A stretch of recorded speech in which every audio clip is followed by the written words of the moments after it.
ఈరోజు మీ అందరికీ చెప్తున్నాను, దేవుడు నిన్ను అనవసరంగా చేయలేదు, ఒక ప్రణాళిక ప్రకారమే చేశాడు అనేది మొదటి సత్యం అయితే, నీ జన్మ ఒక ప్రణాళికే.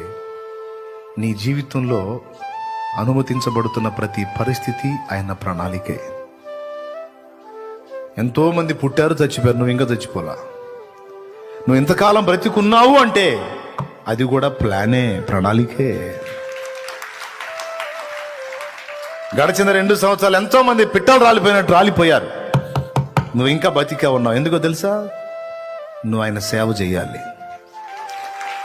ఆయనను సేవించినట్లు ఆయన సంకల్పం ఏదో ఇంకా నీలో కంప్లీట్ కాలా.